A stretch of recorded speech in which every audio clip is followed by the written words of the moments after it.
예수 그리스도를 믿는 믿음을 도전받고 있는 시대예요. 특별히 점점 세상이 그리스도인들과 비그리스도인으로 구분되어지는, 또 세상이 그리스도인들을 향해서 많은 질책의 눈으로 보고 있는 이 시대를 우리는 살아가면서 이러한 때에 자칫 잘못하면 우리 성도들의 믿음이 흔들릴 수 있지 않을까라고 하는 염려가 생깁니다. 이러한 염려 속에서 우리가 믿는 믿음, 복음이 무엇이냐, 내가 예수를 믿어야 하느냐라고 하는 분명한 신앙을 세우지 않으면 이 흔들리는 시대 속에 우리의 믿음도 흔들릴 수 있지 않을까라는 생각을 가지면서 제가 고민하다가 어떤 말씀을 전해야 될까 생각을 했습니다. 사실은 제가 금년 한 해 설교를 준비하면서 여러 계획을 가지고 설교를 준비를 했습니다마는 뜻하지 않은 이 코로나 바이러스로 인해서 우리 성도들에게 제일 필요한 것이 무엇인가 기도하다가 복음에 대한 분명한 이해와 깨달음, 우리가 예수를 왜 믿는가라고 하는 것에 대해서 분명히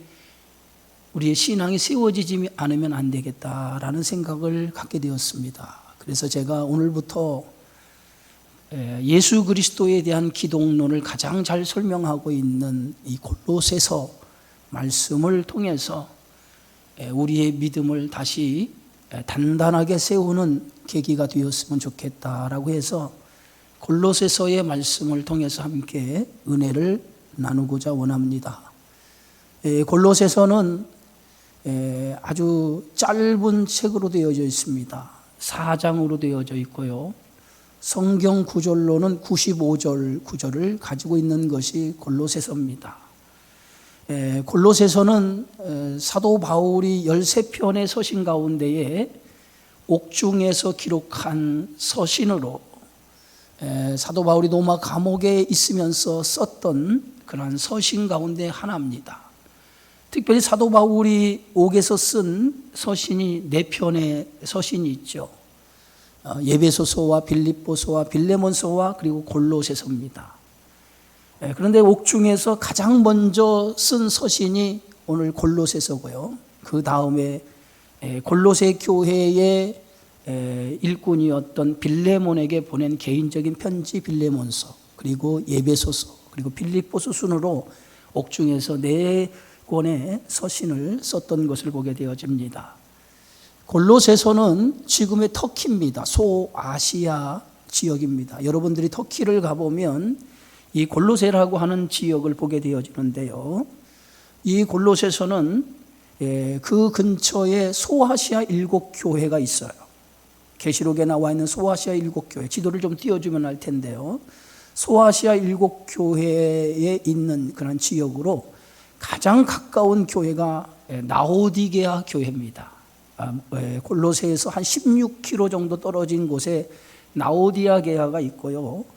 또 중요한 도시인 히에라폴리라고 하는 도시가 그곳에 있습니다. 지금은 이 골로새라고 하는 이 지역은 폐해가 됐어요. 그래서 사람이 살지 않는 땅으로 변했지만은 바울 당시에는 정치와 문화의 중심지 역할을 했던 도시였습니다. 이 골로새에 살고 있는 주된 사람들은 헬라 사람이었는데 시리아 안디오코스 3세가 이곳에 유대인을 집단으로 이주시키죠. 2,000명 가량의 유대인을 이주를 시키면서 그들이 그곳에 정착하며 살게 되어지면서부터 유대인들이 굉장히 많아졌어요. 그래서 한 10,000명 정도의 유대인이 거하는 도시가 되었던 것을 봅니다. 그래서 이 골로새는 유대인들이 많은 도시라고 볼 수가 있어요. 헬라인과 유대인들이 공존하는 도시, 그게 이제 골로새라고 하는 도시인데, 이 골로새 교회는 사도 바울이 세운 교회가 아니에요. 사도 바울이 제1차, 2차, 3차 전도여행을 통해서 아시아 여러 지역에 가서 복음을 전해서 교회를 세웠지만은 바울은 골로새에 들어가 본 적이 없어요. 그 근처는 지나갔지만은 골로새라고 하는 지역은 들어가지 않아서 골로새 교회를 세우지 않았습니다. 근데 이 골로새 교회를 누가 세웠느냐 하면은 골로새 지역의 출신인 오늘 에바브라라고 하는 사람이 골로새 교회를 세워서 빌레몬이라고 하는 사람의 집에서 교회가 시작이 되었던 것을 우리가 보게 되어지죠. 이 에바브라라고 하는 사람이 어떻게 해서 교회를 세우게 되어졌느냐라고 하면 사도 바울이 3년 동안 에베소에 머물러 있으면서 2년 동안 두란노 서원이라고 하는 곳에서 하나님의 말씀을 집중적으로 강론하며 말씀을 가르치면서 제자 교육을 시켰어요. 그런데 이때에 이 에바브라가 그곳에 사도 바울의 그 말씀의 강론을 듣게 되어진 거예요. 교육을 받게 되어진 거예요. 우리 성경에 보면 사도행전 19장에 보면 2해 동안 이같이 하니 아시아에 사는 자는 유대인이나 헬라인은 다 주의 말씀을 듣더라. 사도 바울이 두란노에서 하나님의 말씀을 강론할 때에 아시아에 사는 헬라인들과 유대인들이 사도 바울의 하나님의 말씀을 강론하고 제자 교육을 시키는 그 일에 참여하게 되어졌어요. 아마도 에바브라가 그때에 그 성경의 강론에 참여하고 제자 교육을 참여함을 통해서 그가 은혜를 받아서 그가 고향에 돌아가서 골로새 교회를 세웠다라고 이렇게 추정을 합니다. 사도 바울이 골로새서를 쓴 배경이 있어요. 골로새서를 쓴 것은 이 골로새 교회를 세운 에바브라가 골로새 교회가 당시 상당한 신앙의 위협, 도전을 받고 있었어요. 그 신앙의 위협과 도전은 이단이 교회 안에 침투를 한 거예요.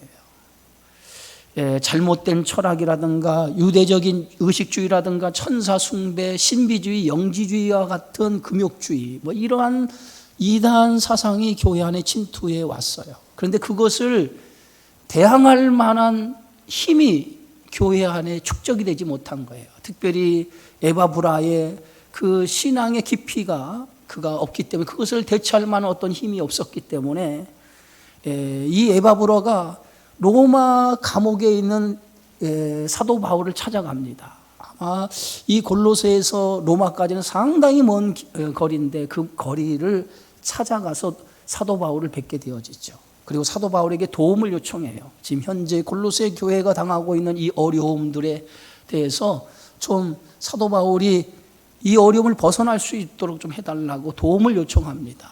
그래서 사도 바울이 골로새 교회의 소식을 에바브라로부터 듣고 편지를 쓰게 되어져요.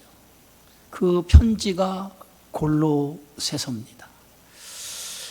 당시 골로새서에 있는 그 이단 사상들은 오늘 성경 말씀 골로새 2장 8절과 골로새 2장 16절 18절 계속해서 보면 그 유대주의적인 사고, 또 천사 숭배 등등의 많은 헛된 철학의 속임수, 이러한 것들로 인해서 복음이 위협받는 그러한 어려움에 처해 있었다라고 하는 것이죠.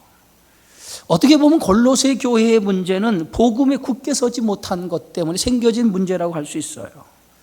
복음의 능력, 복음에 대한 확실한 이해와 지식을 가지고 있다고 한다면 거짓된 것이 들어온다 할지라도 그것을 막아낼 수 있는 힘이 있어요. 그런데 복음에 대한 확실한 이해와 지식이 없기 때문에 거짓된 것이 들어왔을 때 그것을 막아낼 수 있는, 물리칠 수 있는 힘이 없었다라고 하는 거예요. 그래서 오늘 골로새서 1장 23절에 사도 바울은 만일 너희가 믿음에 거하고 터 위에 굳게 서서 너희 들은 바 복음의 소망에서 흔들리지 아니하며 그랬어요. 복음의 터 위에 굳게 너희의 신앙이 세워졌다면, 복음의 소망에서 너희의 믿음이 흔들리지 아니한다면 그러한 것들 때문에 흔들리지 않게 되어질 거라는 거죠. 오늘날도 마찬가지입니다. 오늘 그리스도인들의 신앙을 위협받고 있는 시대에 살고 있어요. 이 시대에 우리가 믿는 예수, 내가 왜 예수를 믿느냐? 그분이 도대체 어떤 분이냐? 우리가 믿는 복음에 대한 확실한 이해와 깨달음, 지식을 갖지 않으면 세상에 밀려오는 풍조에 의해서 우리의 믿음이 난파되어지는 배처럼 흔들릴 수 있다는 거예요. 많은 성도들이 이렇게 흔들리는 이유가 어디 있습니까? 그리스도에 대한, 복음에 대한 분명한 이해, 지식, 깨달음, 믿음이 세워지지 않았기 때문에 생겨진 현상이라고 하는 거예요. 오늘 이 시대 속에서 오늘 저와 여러분이 복음에 대한 분명한 이해와 믿음과 깨달음, 지혜를 가져야만이 이 흔들리는 세상 속에서 우리가 믿는 믿음을 굳게 지키며 그 믿음을 가지고 세상을 살아갈 수 있게 되리라고 저는 믿습니다. 그래서 바울은 오늘 이 골로새라고 하는 서신을 통해서 제일 강조하고 있는 것이 기독론이에요. 예수 그리스도, 우리가 믿는 복음이 어떤 복음이냐, 우리가 믿는 복음이 어떤 복음이냐, 그것에 대해서 가장 많이 강조하고 있는 것이 골로새서입니다. 가짜를 구별할 수 있는 방법은요, 딱 한 가지예요. 진짜를 분명하게 알고 있으면 가짜를 구분할 수 있어요. 복음에 대한 확실한 이해와 지식과 깨달음을 내가 가지면 어떤 이단 사상에도, 어떤 거짓된 유혹과 거짓된 것에도 우리의 신앙을 지켜나갈 수 있게 되어지는 줄 믿습니다. 세상 사람들이 왜 예수를 믿느냐, 교회 좀 안 가면 안 되냐고 이렇게 얘기할 때, 내가 교회 가야 할 분명한 이유, 예수 그리스도를 믿어야 할 분명한 이유에 대해서 내가 알고 그것에 대한 분명한 믿음을 가진다면 우리는 흔들리지 않게 되리라 믿습니다. 성도들에게 제일 중요한 것이 뭐냐? 복음에 대한 깊은 이해와 복음에 대한 분명한 신앙을 깨닫는 것이라고 말할 수 있습니다. 복음에 대한 깊은 이해와 지식, 깨달음을 갖게 되어지면 그런 성도는 흔들리지 않습니다. 그리고 복음에 대한 깊은 이해와 지식과 깨달음을 갖는 성도는 열매로 그의 삶에 나타나게 되어져 있다라고 하는 것이죠. 우리가 은혜를 많이 받아야 된다, 은혜 받아야 된다라고 하는 말을 많이 하죠.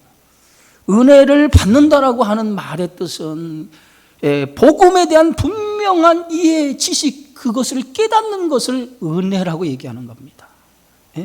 예수 그리스도에 대한 분명한 지식과 그분에 대한 깨달음을 갖게 되어지는 것, 그것이 은혜 받는 거예요. 어떻게 보면 그 은혜는 십자가의 은혜, 그것을 온전히 깨닫는 것이라고 말할 수 있을 것 같습니다.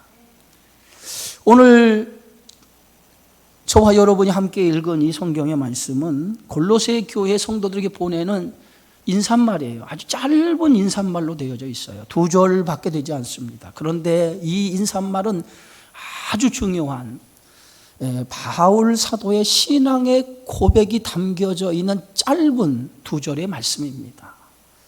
오늘 이 인사말 속에서 바울의 신앙을 우리가 엿볼 수 있는데요.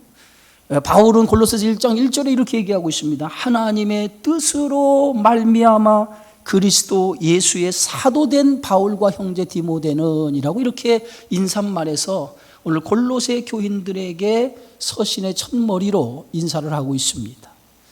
사도 바울은 골로새 지역을 들어가 본 적도 없고 그 교회 성도들을 본 적이 없어요. 그러나 영적인 그러한 형제로서, 영적인 그리스도의 영적인 가족으로서 오늘 그들에게 편지를 써서 자신을 소개하고 있는 것을 보게 되어지죠. 바울은 골로새 성도들에게 하나님의 뜻으로 그리스도 예수의 사도된 바울이라고, 하나님의 뜻으로 그리스도 예수의 사도가 되었 자신을 소개하고 있는 걸 보게 되어지죠.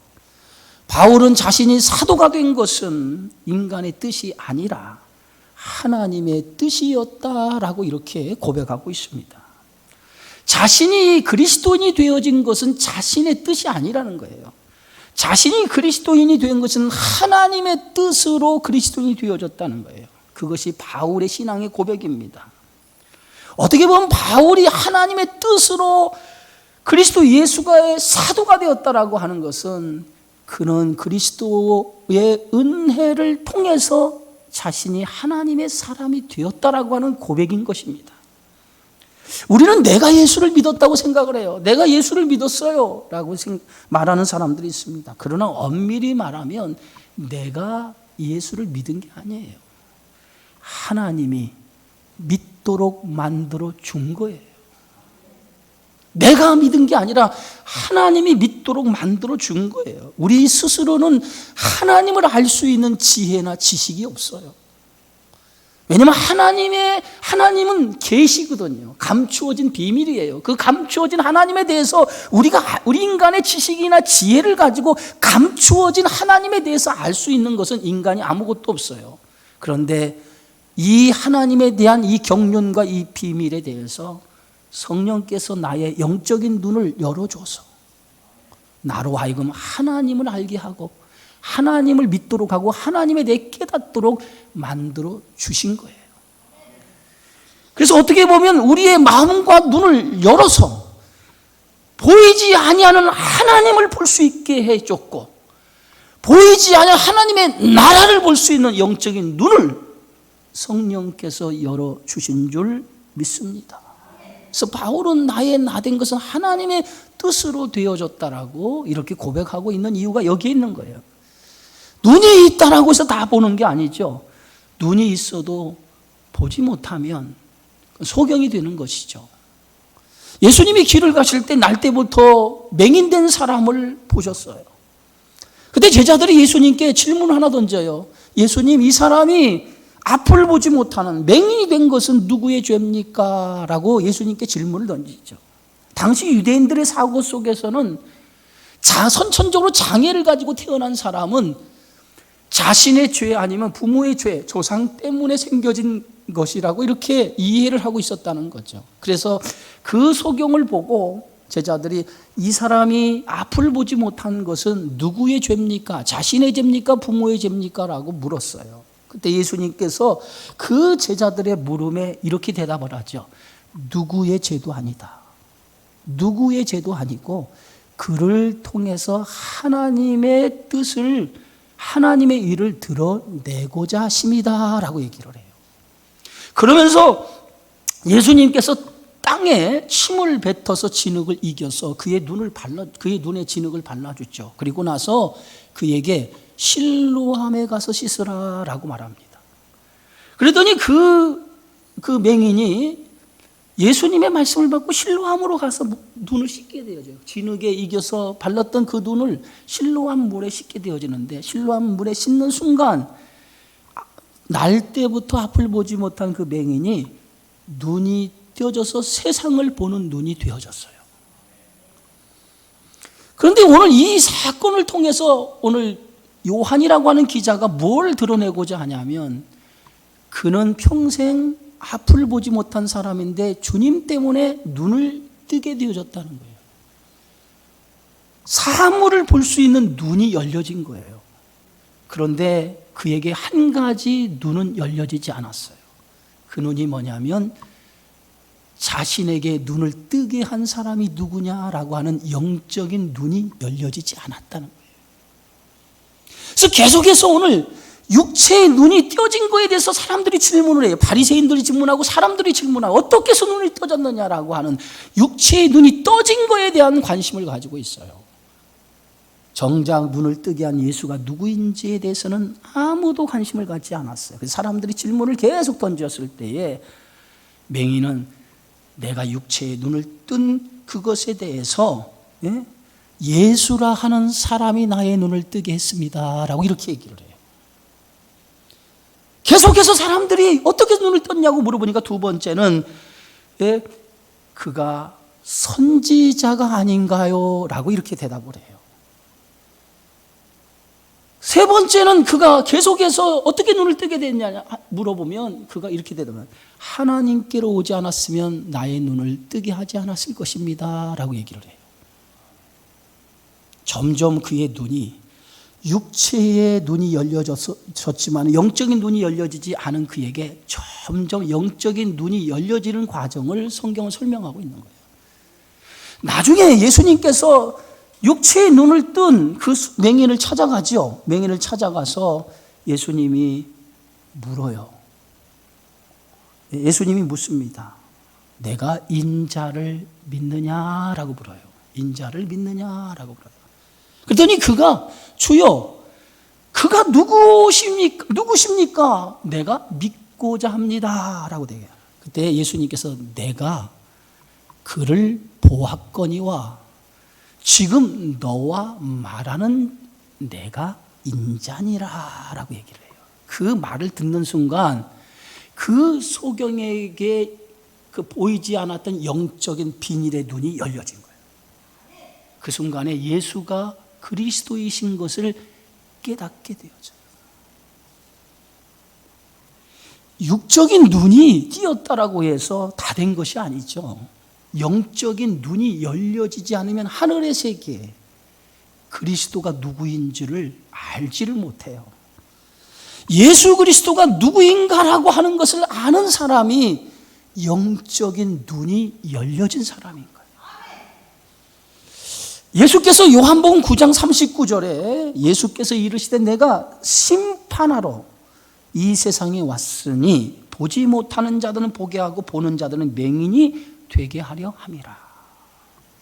바리새인 중에 예수님과 함께 있었던 자들이 예수님의 말씀을 듣고 뭐라고 대답하냐면 우리도 맹인인가? 스스로 이렇게 얘기하죠. 왜? 저들 앞에 서 있는 그리스도를 지금 눈이 열려지지 못해서 그리스도인지를 발견하지 못했기 때문에 저들은 스스로 우리도 맹인인가? 라고 고백하고 있는 것을 보게 되어지죠. 눈으로 보지만 볼 것을 보지 못한다면 그것은 소경이나 다름없는 거예요. 영적인 눈이 열려지지 않아서 예수가 누구인지를 모르면 그 사람은 육체의 눈은 열려졌을지 모르나 영적인 눈은 아직 닫혀있는 사람이 비닐에 씌워서 영적인 세계를 보지 못하는 사람이라는 거예요. 그 사람은 영적인 소경이라고 말할 수 있습니다. 사도 바울도 한때는 예수가 누구인지 몰랐어요. 예수가 누구인지를 몰랐기 때문에 그리스도인들을 잡아 죽이고 핍박하는 데 앞장섰던 사람이었어요. 특별히 사도 바울의 행적 가운데 가장 잊을 수 없는 행적이 뭡니까? 초대교회 7집사 중 한 사람인 스데반의 죽음에 가담했다는 거죠. 오늘 사도행전 7장 57절에 보니까 스데반이 죽을 때에 큰 소리를 지르며 귀를 막고 일제히 그에게 달려들어 성 밖으로 내치고 돌로 칠세 증인들의 옷을 벗어 사울이라고 하는 청년의 발 앞에 두었다라고 얘기하고 있어요. 그 사도행전 8장 1절에 보면 사울은 그가 죽음 당함을 마땅히 여겼다라고 할 정도로 철저하게 그리스도인들을 잡아 죽이고 핍박하고 죽이는 데 앞장섰던 사람이었어요. 그가 이렇게 그리스도인들을 죽이는 일에 앞장섰던 이유가 어디 있습니까? 예수가 누구인지 영적인 눈이 열려지지 않았기 때문에. 예수가 누구인지를 몰라요. 그렇기 때문에 그가 예수 믿는 사람들을 잡아 죽이고 가두는 데 앞장섰던 거예요. 그런데 그가 부활하신 예수를 어디서 만납니까? 다메섹 도상에서 부활하신 예수를 만나면서 그의 눈이 씌워졌던 비닐이 벗겨지기 시작하잖아요. 벗겨지면서 예수가 그리스도인 것을 깨닫게 되어져요. 그때부터 사도 바울은 예수 그리스도를 믿게 되었고 복음의 사도가 되어진 줄 믿습니다. 바울은 스스로 자신을 이렇게 얘기합니다. 나는 죄인 중에 괴수다. 죄인 중에 괴수. 그런데 그런 나를 하나님이 복음의 일꾼으로 내가 보고 깨달았고 이해했던 그 복음에 대한 일꾼으로 하나님이 나를 불러주셨다는 거예요. 그것이 오늘 사도 바울의 고백이에요. 디모데전서 1장 12절에 바울은 나를 능하게 하신 예수 그리스도 주께 감사함은 나를 충성되게 여겨 내게 직분을 맡기시니 나는 전에는 비방자요 박행자요 폭행자였다라고 스스로를 고백하고 있어요. 이런 나를 영적인 눈이 열려 하나님의 세계를 보게 하고 그리스도를 보게 함으로 사도로 불러주신 것에 대해서 감사로 고백하고 있는 것을 보게 되어지죠. 감사는 하나님의 은혜를 깨닫는 자만이 할 수 있는 게 감사하죠. 어떤 형편이 아니라 하나님의 은혜를 깨달았을 때에 감사는 나오게 되어져 있어요. 나에게 베푸신 하나님의 은혜를 깨닫지 못하면 감사할 수가 없는 거예요. 바울의 신앙 고백 속에서도 아까 옥중서신 속에서 빌립보서라고 하는 옥중서신이 가장 마지막으로 쓰여진 책인데 빌립보서를 읽어보면 빌립보서에서 가장 많이 나오는 단어가 기쁨, 감사라는 단어예요. 바울은 옥중에서 이 서신을 썼는데 감옥에 갇혀 있는 사람이 감옥 밖에 있는 사람에게 기뻐하십시오, 즐거워하십시오, 감사하십시오. 왜 바울이 이런 얘기를 가장 많이 쓸까요? 복음이 무엇인지를 깨달았기 때문에, 예수 믿는 것이 무엇인가를 알겠고 그 깊은 은혜를 경험했기 때문에 그가 그렇게 고백하는 줄 믿습니다. 오늘 우리의 모든 신앙의 동기 출발이 어디입니까? 주님이 십자가의 은혜로 나를 하나님의 자녀로, 하나님의 백성으로 불러주신 것에 대한 감사의 고백, 그 은혜가 있을 때 그 은혜가 나의 모든 신앙생활의 출발의 동기가 되어지는 줄 믿습니다. 여러분 왜 충성하시나요?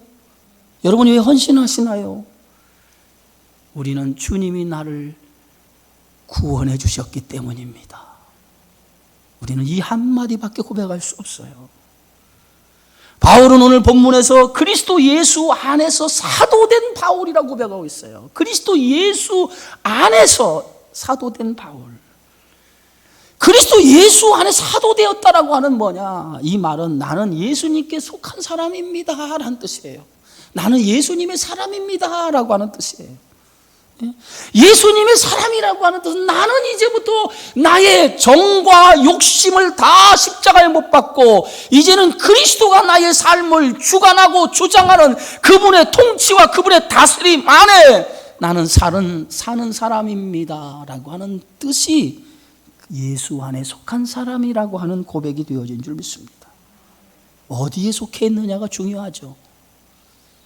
저와 여러분은 세상에 속한 사람이 아니에요. 우리는 세상에 살지만 세상에 속한 사람이 아니라 우리의 소속은 하나님의 나라, 하늘의 시민권을 가진 그리스도 안에 속한 자인 줄 믿으시기 바랍니다. 그래서 그분의 영광, 그분이 받는 그 영광도 함께 받을 그러한 축복을 이어받는 그러한 성도가 되어진 줄 믿습니다. 그럼 예수께 속한 사람은 어떻게 보면 하늘에 속한 사람이에요. 우리는 하늘에 속한 사람.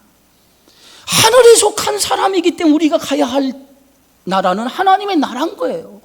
이 땅에 속해 있다면 우리가 죽어서 우리는 땅에 묻히는 사람이 되어지 영원히 형벌받을 사람이지만 우리는 하늘에 속한 사람이기 때문에 우리는 하나님의 나라에 들어가는 거예요. 하늘의 기업을 얻는 사람이 되어진 거예요. 그게 그리스도 예수에 속한 자의 축복인 줄 믿으시기를 바랍니다. 예수님의 제자들이 예수님이 십자가를 져야 하는 그 길을 알지 못했어요. 제자들은 주님이 내가 지금 그 길을 가야 된다고 하니까 그 길이 어떤 길인지를 몰라요. 제자들이 예수님께 질문을 하죠. 주여 어디로 가십니까? 예수님이 그 제자를 향해서 이렇게 얘기하죠. 지금은 나와 함께 할 수 없다. 그러나 후에는 나와 함께 할 수 있으리라. 제자들은 도대체 예수님이 말씀하신 말씀의 뜻이 무엇인지 몰랐어요. 자꾸 제자들과 거리를 두려고 하니까 예수님 우리를 버리려고 하는가라고만 이해를 했어요. 그러나 예수님은 지금 자신이 이 땅에 오신 목적이 십자가라고 하는 그 길을 걸어가는 것이 자신이 이 땅에 오신 길이었어요. 그 길은 제자들과 함께 할 수 있는 길이 아니에요. 오직 예수님만이 그 길을 걸어가야만이 그분을 통해서 하나님의 예비하신 집을 들어갈 수 있는 거예요. 그래서 예수님은 그것을 염두에 두고 지금은 따라올 수 없고 후에는 나와 함께 할 수 있으리라. 제자들은 예수님이 하신 이 말씀을 듣고 근심하기 시작해요. 예수님이 우리를 버리나 보다라고 근심하기 시작을 해요. 그때 예수님이 그 근심하는 제자들을 향해서 요한복음 14장 1절에 이렇게 얘기하죠. 너희는 마음에 근심하지 말라. 하나님을 믿으니 또 나를 믿으라. 내 아버지 집에 거할 곳이 많도다. 그렇지 않으면 너에게 일렀으리라. 내가 너희를 위하여 거처를 예비하면 내가 다시 와서 너희를 내게로 영접하여 나 있는 곳에 너희도 데려가리라. 주님이 이 땅에 오신 것은 지금 우리가 영원히 살아야 할 집을 마련하기 위해서 온 거예요. 거처를 예비하기 위해서 십자가의 길을 걸어가야만이 우리에게 영원한 집을 예비할 수 있기 때문에 지금은 올 수 없다는 거예요. 내 아버지 집에 지금은 들어갈 수 없다는 거예요. 내가 그 집을 마련하면, 십자가에서 죽으면, 그 다음에 너희를 내게로, 내 하나님이 예비하신 집으로 너희를 데려갈 수 있다는 얘기예요. 저와 여러분이 세상의 두 발을 딛고 살지만은 우리는 하늘에 속한 사람이에요. 우리는 하나님의 나라에 들어가서 그분이 주시는 영광과 축복을 누리고 살아가는 사람이 되어지는 줄 믿으시기 바랍니다. 그러므로 오늘 우리는 하늘에 속한 사람이기 때문에 하늘에 속한 사람으로 인생의 모든 방향과 목적이 세상의 것에 두면 안 돼요. 세상의 가치에 두면 안 되고 우리는 하늘의 영광, 하늘의 가치를 두고 세상을 살아가야 돼요. 그래서 오늘 예수님이 마태복음 6장에 오직 너희를 위하여 보물을 하늘에 쌓아두라. 거기는 좀이나 동록이 해하지 못하면 도둑이 구멍을 뚫지도 못하리라.